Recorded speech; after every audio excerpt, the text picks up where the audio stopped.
Missouri and Arkansas, they call it the Battle Line Rivalry. A lot of people, of course, don't think it's a rivalry, so I stitched these comments together. Eli Drinkwitz, Sam Pittman, and some of the players on both sides talking about the game. Let's kick it over to the him. SEC. It doesn't seem like Mizzou really has a rivalry in the conference. If Oklahoma joins the SEC, would you be excited to kind of rekindle that rivalry?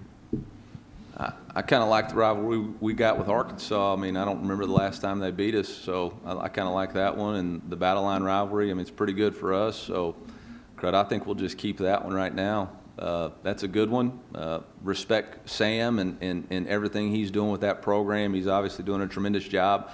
I'm from the state, and so that makes it a little bit more special and a little added incentive. So I'm not going to speculate about anything. Just because y'all don't think it's a rivalry doesn't mean it ain't a rivalry. It means a whole heck of a lot to my household, and I know it means a whole heck of a lot to Barrett Bannister's household, and I know we like having that trophy at the end of the game. So I think we'll keep the one that the commissioner set for us. Talked to Missouri head coach Eli Drinkwitz earlier today, and when he was asked about the Texas-Oklahoma news, he preferred to say he preferred the rivalry with you guys and focusing on the one he currently has. How do you evaluate the state of the Missouri versus Arkansas rivalry, and what does it mean to have that game to your program every year? I think it's a very good rivalry.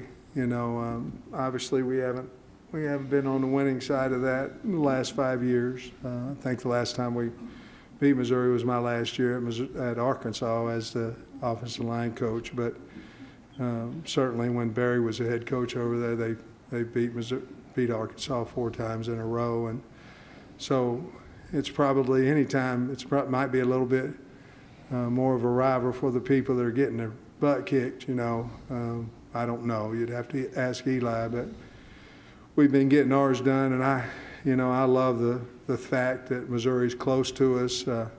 Eli and I are good friends, but at the same time, we're very competitive as well. And I'm glad we look at it at Arkansas as Missouri as our number one rival. Mizzou-Arkansas Battle Line rivalry is right now.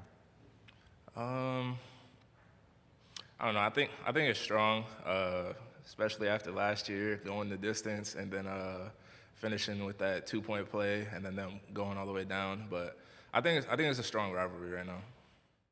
All right, Chad, so here's my question to you.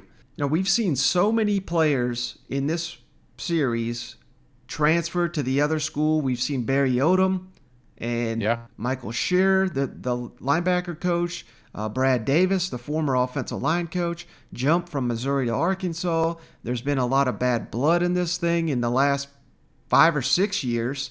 And hell, the last year's game, remember, it went down to the wire. It was one of the best games of the SEC season. And I know the fan, especially Arkansas fans, they refuse to even acknowledge this as a game they even need to be playing. But if the coaches and the players all say it's a rivalry, I mean, don't we have to consider it a rivalry at this point, or no? I think we have to, man. And trust me, as a Tennessee fan, the last thing we want to mention is Vanderbilt rivalry. That's not, you know what I'm saying? I remember for years it was just, we're not even going to talk about that. But then when they start beating you, you have to talk about it. You know what I'm saying? It's like, you got to talk about the elephant in the room. The fact of the matter is Eli is 1-0 against you. So, you know, if it's not a rivalry, it's slowly becoming one. Actually, I shouldn't say slowly. I mean, it's here, and the fan base is fighting each other already. I love it. That makes this game more electrifying when it does show up.